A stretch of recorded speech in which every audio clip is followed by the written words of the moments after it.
I-share sa inyo na online marketing tool. Okay? Ito ay pwedeng gamitin ng kahit sino na may gustong i-promote online o kung anong negosyo man meron siya, ay ito ay napakagandang tool, no? Para makita nyo, ang tawag dito sa tool na to na ginawa natin ay 1-Minute Leads Hyper Pro. Yan. So obviously parang hyper no? Tapos pro, parang ito yung parang search engine na trick na naka-steroids. Ito yung mga nagse-search ng mga tinatawag natin deep search, no? Yung hindi normal na search. Kumbaga, pag nag-search tayo, ita-type lang natin yung keyword. Okay? And then mas maraming results ang lalabas dito, no? Kumpara dun sa regular na ginagawa natin. So, yan. Bali, nakalagay dyan, instant email marketing. Pwede mo na rin itong gamiting email marketing platform, no?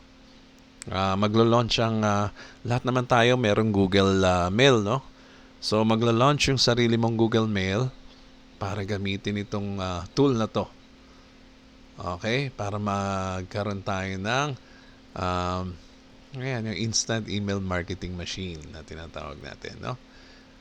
Unang-una, ganito lang yan kasimple, no? Hahanapin natin yung leads, okay? Yung ating mga target audience, no? Leads. Tapos i-extract natin yung email, okay? Yan lang ang step, no? Hahanapin natin kung nasan sila, extract natin yung email, and then magsisend ka ng mass mailing campaign dyan. And then ang result niyan, profit, no? Kung may negosyo ka, syempre. So, tingnan natin.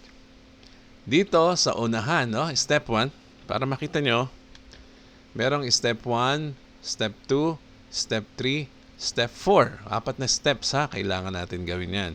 So, punta muna tayo sa step 1. Okay, importante ito. Kung makikita mo, naka-default tayo sa deep search, no? Kung gusto niyo yung deep search, hayaan nyo lang yan. Pero marami tayong pwedeng i-search, no? Ito muna ang nilagay natin. Pwede sa FB pages. Mga hunting ka ng email sa FB pages.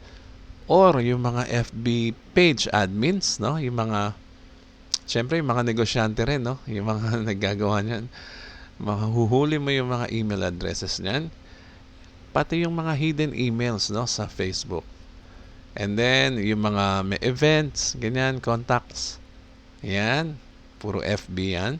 And then, nandito tayo sa deep search. Ito yung example ko sa inyo, yung deep search na yan. Pwedeng yung ma-search mo ay PDF. Member lists. Pwedeng yan, okay? Pwedeng nakasulat yan sa PDF. Kaya ito ay hindi mo basta-basta masisearch, no? Kung wala kang tool na kagaya nito.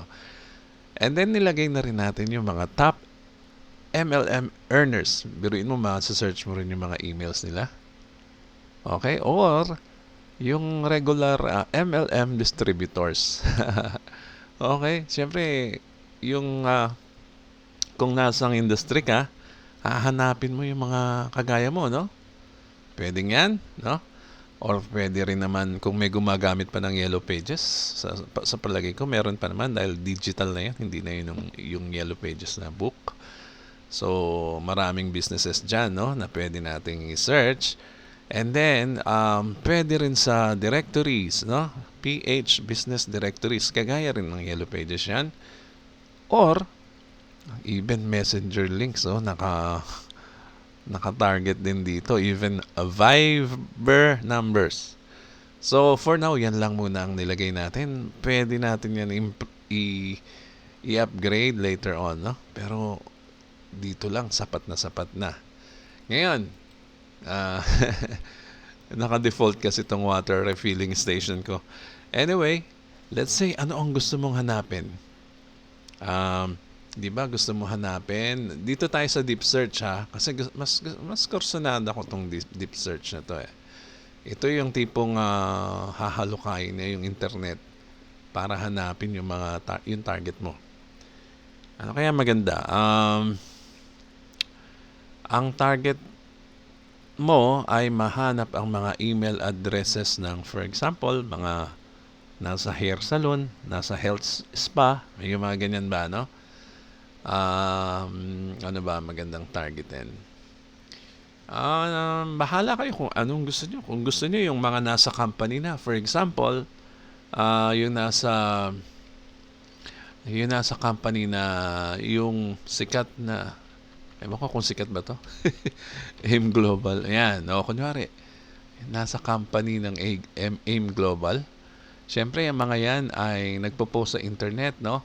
Para mag-recruit din, no? ng audience nila. Example na lang natin itong AIM Global na to, ha? So, ang nangyari, automatic yan, nag-format yung search string mo dito sa yellow box. So, wag nyo na pansinin yan. Wala na kayong gagawin dyan, no? So, siguro yung AIM Global na lang example natin. Okay. Pag ginawa ko tong step 1, tingnan nyo kung anong mangyayari, ha? Zoom out natin. Step 1, search. Yan. Tingnan natin kung anong mangyayari. Ayan. Kung mapapansin nyo, may mga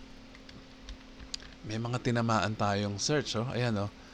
Usually, yung mga yan, ay nandyan yung mga email addresses nila. No? Ayun, nakita mo? Ang dami, no? Haba. Puro may email addresses na nakalagay. So, anong gagawin natin ngayon dyan? Sa iba-ibang lugar yan, ha, ng internet, no? Ang dami, no? Actually, pwede mo pa raw i-click dito, sabi dito, in order to show you the most relevant results, we have omitted some entries. Hindi pa pala ito kompleto.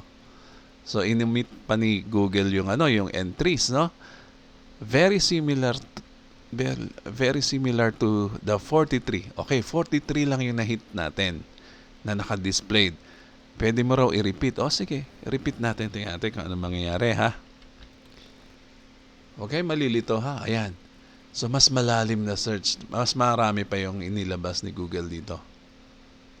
Okay? Mahaba yan, pero anyway, nag-work naman. Ang gagawin mo lang dyan, i-select all mo.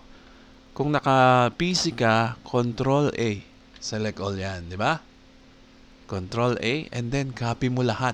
I-copy natin lahat to. Copy. Para makita mo. Teka. Ayan o, copy yan. Copy.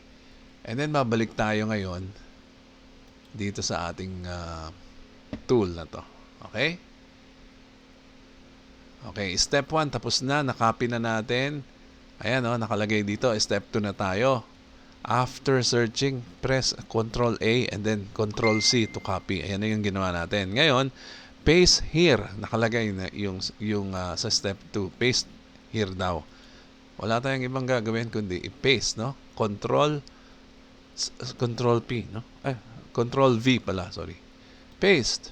Ayan. So, andyan lahat ng data, no? Nagaling sa Google. And then, ano ang susunod? Punta ka na sa step 3. Dito na. Okay? Sa step 3, anong gagawin ng step 3? Well, yung isang page ng Google na ganyan ay hindi pa marami yan. Kaunti lang yan, no? Pero pagka nakabisado mo na to, mas marami kang masasearch dito. Okay? Hindi lang naman isang beses mo yan gagawin, no? In example lang natin yung isang page na yon, ng search result na yon ay extract natin dito ngayon, no? Ito, step 3. Sa step 3, mag-zoom in tayo. Ayan. Extract emails. Hindi ganun karami. Well, 39 cleaned emails na yan, no? Clean emails. Ibig sabihin, nilinis niya na yung mga emails na nakita niya dun sa page para hindi ka magkakaroon ng mga bounce email pagka nag-send ka sa kanila. So, dyan yung mga emails nila, no? And then, last step. Ganun lang kadali, no? Andali, no? Pwede mo yan i-copy para i-save mo later. Yan, no? Pwede mo i-copy, ilagay mo sa notepad, no? Okay? Para meron kang copy. And then, step 4, send via Gmail. Okay, ito maganda, oh. Tingnan mo. Pag clinic natin ito, nakalagay nga pala dyan, no? Nakalagay, imamax ka lang sa 50 emails per send para ang Google Mail ay allowed ka, no? Mag-send sa kanila na hindi ganun ka, hindi ka ma-detect as spamming. Kung 50 lang yung emails at least, ha? Or less. So, okay yan. So, okay mag-send ng multiple emails sa Google. Okay, wag lang lalagpas ng 50 at a time. So, magkaka-separate talaga dapat yan. Dinesign natin to na hindi ka mapahamak, no? Na ma-flag ng Google maging spammer. Okay? So, ibalik natin. I-click na natin itong step 4. Okay? Tingnan nyo kung anong mangyayari niyan. Maglo-launch ang sarili mong email account. Siyempre, dapat meron kang Google email, Gmail. Yan. At automatic na yan. Pupunta dito. Ayan na yung mga emails, no? Sorry to display the emails, pero wala naman silang gagawin dyan siguro. Anyway, tignan nyo pagka zoom in ko. Ayan, nakita nyo na sa BCC lahat dyan. Ibig sabihin, kahit send mo sa kanila ng sabay-sabay, kahit isend mo sa kanila ng sabay-sabay, hindi nila malalaman na maraming naka-receive sa kanila, no? Individually isa-send yan ng system ng Gmail. Kasi BCC ang sinelect mo dyan, no? BCC. Yan. Okay, ibig sabihin hindi sila magkakakitaan.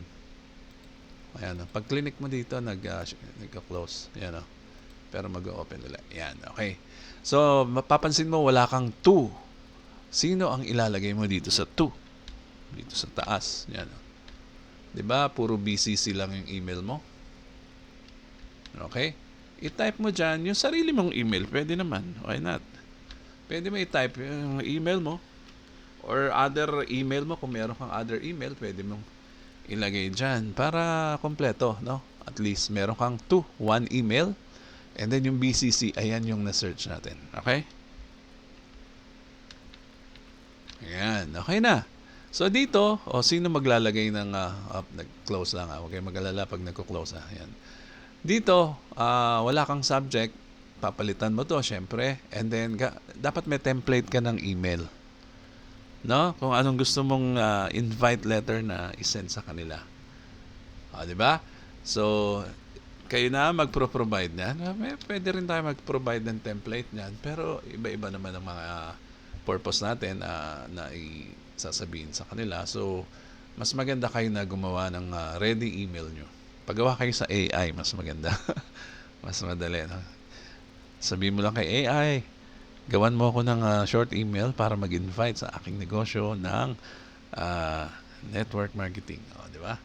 So, subject, bibigay sa'yo, and then body ng email dito, and then your signature.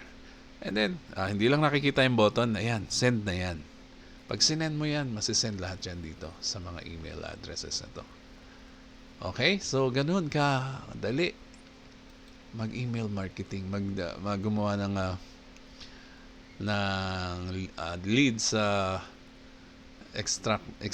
tawag dito? Extracting email leads dito sa ating ginawang simple page na to. Single page lang yan pero napaka-powerful. Tandaan nyo itong mga to, isa-isahin yung gamitin yan at matutuwa kayo kung paano yan gagana. Kunyari, gamitin natin to kunyari, health spa. So, maraming nag-i-invite, 'di ba, ng mga businesses sa health spa. Okay, try natin 'yan, ha. Testingin lang natin sa Google search kung ilan ang tatamaan dito. Ayan, haba, malalim, 'di ba? Ang daming email addresses niyan. 'Di ba? Tapos sasabihin sa'yo ni Google, meron pa kaming hinide. Wala na, meron pala dito. Makikita mo kung marami ang hits, no? Dito, pag nag-zoom in ka dito sa baba, ayan, 3 pages yan na napakalalim na hits sa search mo, no? So may page 2 pa yan. Itong pinag-uusapan natin ay page 1 pa lang, no? Di ang dami niyan. Ang gagawin mo lang, select all, copy, and then balik ka dito. And then paste mo lang yan dito. Temo, paste mo dyan. O, di ba? Punta ka lang dito sa pinakadulo. Pwede mo pang i-copy yung page 2. Punta ka sa page 2 dito. Yan. And then, isa-select all mo na naman yan. Kasi daming na-hit no? Babalik ka na naman dito. Yung dulo ng pinaste mo dito sa step 2, i-paste mo na naman. Magkasama sila. Walang problema. Ang dami niya, no? O, di ba? Kung gusto mo, sagadin na lahat. Punta ka sa page 3. Punta tayo sa page 3. Sample lang yan. Nakita niyo kung gaano ka-powerful to. Ang daming email address na nakalitaw dyan. So, ibig sabihin pala, kung meron kang negosyo na related sa health spa, no? O, di pwede mo silang alokin. Hindi ko na pala, wala na pala yung page 3. So, dito tayo, ngayon, page 1 and 2 na i-paste natin dito sa step 2. Tingnan natin kung ilang email ang na-extract. Ayun, dami. Diba? 178 kagad dyan, no? Kaya ginawa namin max limit siya na 50 kasi siguro yung isang search page, result na single page, yun na lang muna ang email mo. And then next page ka na naman sa Google and then paste mo na naman dito para hindi ka lalagpas ng 50 at a time, no? Na mag-send ng email sa kanila. Para hindi ka ma-detect as a spammer. Okay? So, yan. Hindi mo pwedeng i-send sa 170 at a time. 78, no? Emails. Kasi baka mamaya i-flag ka ng Google. So, hindi allowed yun, ha? Pero kung less than 50, pwede. Ayan, no? Diba? Dami rin yan. So, ganyan. And then, para may copy ka ng mga emails nila, pwede mo silang gawa ng file sa text file, i-paste mo na lang doon at i-save mo as health spa, kunwari. Yan. O, diba? Para meron kang collection of emails, next time na mag-i-email ka uli sa kanila, ipipaste mo na lang uli yan dito. Okay? And then, magsasend ka na lang uli dito, no? Na meron ka na So, ganun. Sana naintindihan niyo yung short tutorial ko about sa 1-minute leads na ating ginawa para makatulong sa online marketing nyo, no? Ang email marketing ay hindi yan nawawala. Ever since nag-start ang internet, may email marketing na. Hanggang ngayon, ginagamit pa rin yan. Dahil, imaginein mo, bawat websites, kagaya ng Facebook, ng Google, ng Twitter or X, di ba? Lahat yan required ang email addresses ng mga tao bago nila magamit yung platform. So, bawat tao may kanya-kanyang email, active email address. No? Ang bangko nangangailangan din ng email. So napakahalaga ng email, no? At napakahalaga pa rin gawin ang email marketing hanggang sa kasalukuyan, no? Although ito ay lumang old school na marketing, but hindi mawawala yan. Ako, nagche-check pa rin ako ng emails ko. Ang dami-dami kong nare-receive na mga marketing emails. Kasi for me, yung mga nare-receive ko na yon, kahit spam pa yon, ay napapakinabangan ko kasi nakakakita ako ng mga ginagawa nila. Ano bang ginagawa nila sa mga emails, no? Ano ba yung mga pinopromote nila? Sa akin kasi, natutuwa ako doon dahil marami akong matututunan sa kanila, no? Kung marketer ka. Wag mong isipin na, ay, nang-i-spam na naman to. Ayokong open to. Ayokong open to. Delete. Oh, i-treat mo sila as learning, learning, tawag dito, learning, no? Once na-open mo yon, makikita mo kung paano sila mag-email sa inyo. And then, ayun ay makakatulong din, di ba? So, dun ka makakakuha ng technique.